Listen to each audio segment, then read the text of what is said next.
No, lo de no que lo sacaron del...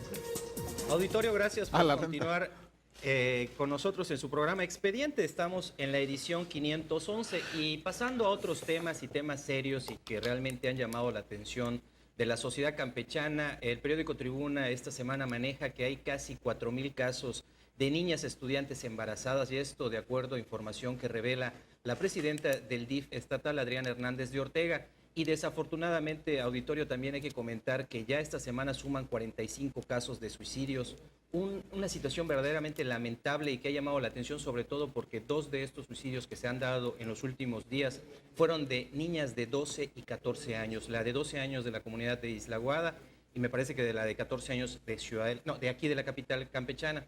Y obviamente estas dos situaciones se ha dado la reacción de diferentes sectores, la Secretaría de Educación, la Secretaría de Salud, los propios diputados, y pues es dos problemáticas que han generado ahora sí que verdaderas reacciones, ¿no? Sí, sobre todo esta cuestión de el embarazo en adolescentes. Bueno, ahorita se nos hace escandaloso, aunque en el tiempo de la abuela era lo más natural. Bueno, ¿no? dos circunstancias son que tienen los parámetros iguales. El incremento de los casos de suicidio y los embarazos en adolescentes tienen un tronco común. Primero, el descuido familiar, la desatención, familias desintegradas, la desatención también desde el punto de vista escolar, las comunidades donde viven, la promiscuidad. O sea, casi prácticamente es ese el denominador común. Pero bueno, en cada caso yo creo que la atención es muy importante desde el punto de vista psicológico.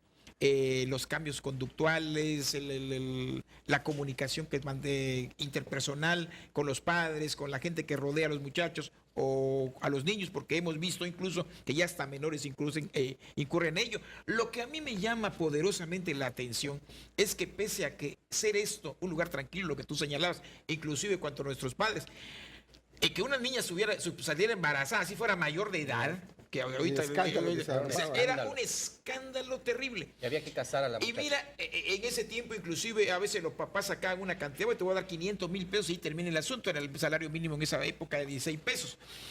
Ahora creo que esto se ve con naturalidad. Antes era clásico que inclusive, y aquí sacaron mucho dinero los abogados que sabían que una persona, una menor de edad, estaba embarazada. Lo primero que hacían era ponerse en contacto con los papás y decirles, ¿sabes una cuestión? Vamos a intentar meter al bote al machamaco o vamos a sacarle dinero. Han hecho comercio de ese tipo de situaciones, de hechos. Pero lo que falla también aquí son las campañas de planificación, porque la enfocaron tanto a la cuestión laboral, desde el punto de vista que, bueno, la mujer que está trabajando es la que requiere cuidarse, que pareciera que descuidaron cuando la niña prácticamente está pasando a ser mujer, y en que se supone en teoría por todas las cuestiones de comunicación que hay, de redes, e incluso las facilidades con que puedes agarrar ahorita y conseguir un preservativo, que antes era así como que una cuestión pues de otro mundo, ¿no? Un tabú, llegar a una farmacia y pedirlo, pues ahora se hace lo más natural. Pareciera efectivamente que es una cuestión de libertinaje, ¿no? No, yo creo que es una falta de cultura en la cuestión de educación pero sexual. llegamos al punto que dice el licenciado los padres González, de familia no están hablando con sus hijos sobre educación sexual. No, es que llegamos al colmo de que estamos en la casa y cada quien está con su celular, la tecnología. Pero es el problema no solamente urbano, o sea, lo que decía el DIF es que tantos suicidios como embarazos ya está ocurriendo en las zonas rurales. Y sobre todo en las zonas rurales, o sea, en las comunidades rurales, mayas tradicionales, que una niña se embaraza a los 14 años no los espanta porque pues es una parte de la práctica, es una costumbre. Por ejemplo, tenemos en el caso, en un lugar del país, Chiapas, claro. Inclusive los propios padres venden a las niñas, y lo hemos visto inclusive en campañas, hecho denuncias. El gran problema lo que me preocupa a mí es indiscutiblemente el hecho de que se señale que ya tienen relaciones sexuales a partir de los 12 años. Ese es el problema, entonces. Y que hay incluso un índice de alcoholismo elevado ya en menores. Alcoholismo, suicidios, embarazos, drogadicción. Esta semana explotaron, salieron a flote. Y el problema es que las cifras son muy duras, ¿no? 3.800 embarazos de menores de edad durante un año. Jóvenes estudiantes. Lo que aquí también influye, mira, aquí también perjudica una cuestión, la religión. Porque el lugar, o sea, saben, incluso los papás que, como dicen, esa chiquita es muy caliente. O ande, ves el asunto y no le prestan atención. Esta chiquita anda con los muchachos el que pero anda con tiene que ver la religión? No la religión es esto, porque se ponen a rezar o anda pregonando la religión no en tiene lugar nada de que ver la religión. Claro que la religión. No tiene nada que ver. Sí, claro, es una cuestión de educación, es una cuestión de educación. En muchas ocasiones prefieren abandonar la casa, seguir pregonando, ahí están golpeando en casas. Mira, los fines de semana, sobre todo en las sectas religiosas, los ves que viven y abandonan inclusive. Pero eso que tiene que ver con los embarazos. Pues eso tiene que ver porque no le prestan la atención debida a los jóvenes, no hablan con ellos. Yo creo que lo importante es enfrentar la situación y que no los ha padres habido un programa de inculcarle valores, de inculcarle los principios. No, yo creo que sí, la iglesia desde el punto de vista de prohibir, por ejemplo, el uso de preservativos, ha influido mucho. Ahí sí creo que influye la religión. A veces el muchacho pudo haberse cuidado, usó el preservativo, pero como en estos tiempos. Por eso, es la riña de la moralidad con lo que se supone una debe política establecida concretamente al asunto de embarazos, concretamente al asunto de drogadicción. Que en las escuelas se hable de eso. Pero es que ahí está el detalle, nada más habría que revisar cuánto le dedica salud a ese tipo de usos de preservativos y uno se pregunta, bueno, ¿y dónde están? Mira, a mí me preocupa más todavía más, ¿dónde están todas las asociaciones que supuestamente trabajan a favor de las mujeres? ¿Dónde están todas las asociaciones que trabajan para evitar estos suicidios? Porque hay veces en las redes sociales que hacen todo tipo de comentarios, pero en las calles es donde se tiene que estar. Porque cuando se trata de recibir recursos, entonces sí se les ve a esas asociaciones de mujeres, de lo que sea. Pero cuando se trata de estas cosas, nada más no hay trabajo. Y me parece más preocupante el asunto, por ejemplo, de 44 suicidios. Y estamos hablando... 45. Perdón, 45, porque eso fue hace 3 días, ya aumentó uno más.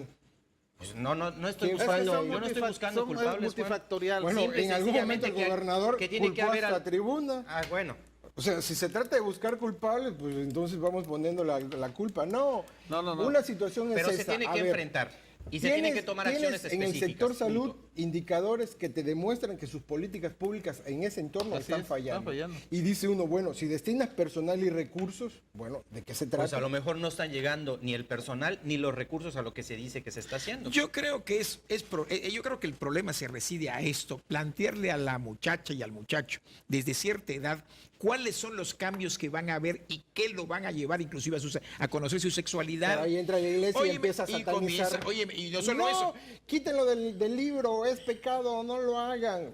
Yo recuerdo la polémica que se desató cuando se incluyó en una cuestión de biología una situación explícita de lo que era una relación sexual. La primera que gritó, brincó, fue la Iglesia Católica. Sí. Y como son tan católicos nuestros políticos, desgraciadamente, lo arrancaron. ¿Cuál es la cuestión? Hay más embarazos en adolescentes que desde la primaria se les estaba anticipando lo que iba a venir en la secundaria, que iban a vivir. Entonces se requiere educación sexual. Es educación sexual. Se necesita. Pero que entonces los políticos entiendan que la cuestión de la religión y la cuestión de la política deben estar separadas. Pero tiene que empezar en la casa. O sea, tampoco los padres pueden hacer a un lado su responsabilidad. Si tu padre no le hablas a tus hijos, no esperes que el maestro lo haga. Dos cuestiones. Si los padres tienen que trabajar porque cada día es más difícil llevar de comida, entonces, o sea, vamos compartiendo responsabilidades. Pero no puedes evadir tu responsabilidad. No la evades. Porque si el maestro habla de educación sexual a los alumnos, explícita que tú entonces como los padre está mal inculcando el maestro. Para aprender. Es que ya hay en los libros. Mira, yo creo que, insisto, la pongan problemática se reduce a dos circunstancias. La falta de comunicación de los padres. Esto es una cuestión que abarque toda la sociedad. Que la iglesia se encargue de salvar almas. Así es. O sea, es una cuestión, no involucrarse en cuestiones de este tipo. Que el muchacho debe saber, conocer la exploración, los si tiene una relación sexual, obvio, se va a embarazar si no usa condón. ¿Qué es lo que hace la Iglesia Católica? No te puedes masturbar porque eso es pecado. Acuérdate, donas, te vas a morir. O sea, y le empiezas a meter temores al muchacho de no conocerse. Ahí a qué llega es que cuando se conocen, pues suceden embarazos no deseados. Es eso, y yo creo que también, para este tipo de cosas debe haber una cuestión de planeación. Claro. Una cuestión de planeación, y me refiero no solamente a la planeación que debe hacer entre toda la sociedad, porque en ella están involucrados los padres de familia, las autoridades educativas, las autoridades de salud, y te digo, quitarse ese miedo, despojarse de aquello que hay que señalarle a los muchachos. para que puedan entender qué es lo que se necesita hacer para evitar incluso los embarazos. Claro. Si ya llegamos a una actitud de este tipo, hay que ponerle freno. ¿Cómo? Sí nos da con tiempo educación. De hablar del secuestro. Hay gente que hasta eso pone en duda, que si la secuestraron, que si fue show, teatro, que si la policía por acá, que la policía por allá. Qué afortunado para empezar, realmente, ¿no? Qué afortunado que la muchacha... yo sí quiero decir que cuando la policía actúa bien, los eternos inconformes... fue un show. Cuando actúa mal, ¿qué policía tenemos? ¿En qué estado vivimos? ¿A dónde vamos a llegar? O sea, hay gente que de verdad le queda ese asunto del gato de Angora. Entonces, creo que hay que ser objetivos en el análisis. Hay que ser realistas también. Fríos. Es doloroso. Ayer, si no escuché 20 o 50 comentarios de mujeres, de jóvenes, de señores, lamentando el secuestro. Pensando en qué habrá pasado con la pobre muchacha o señora. Ya la daban por muerta. Incluso, que muchos ya la daban por... Hoy que apareció, porque tenemos un grupo de amigos. Oye, fíjate que ya detuvieron a los secuestradores. Oye, la muchacha, ¿dónde la mataron? O sea, la gente cree... Predispuesta, ¿no? Al peor escenario, ¿no? Cuando resulta que la mujer se escapa porque sus captores la dejaron sola debido a que se sentían acorralados, pues entonces... hay actuación policíaca.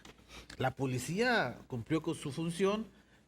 Nos platicaban este asunto de la geolocalización de la que gente. Les está funcionando. Por el teléfono, cómo se va localizando y ubicando a los plagiarios hasta que lo acorralan y estos tipos lo que hacen es escapar. Eso por un lado. Por el otro que se trata de novatos. Sí. Era su primer secuestro, no tenían experiencia, cometieron muchos errores.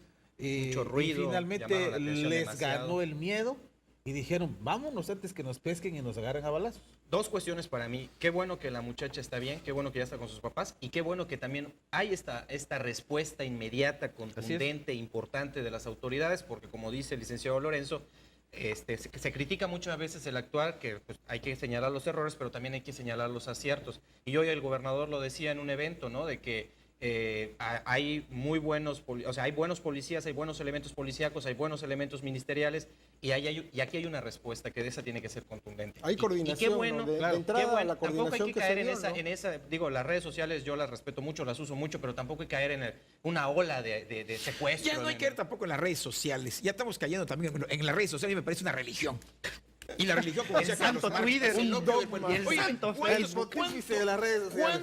Oye, ¿qué ocurre con esto? Además, las redes sociales en muchas ocasiones se mete cualquier gente. Y son vicios, son chismes, son cuestiones que en la gran mayoría de las veces, especulaciones.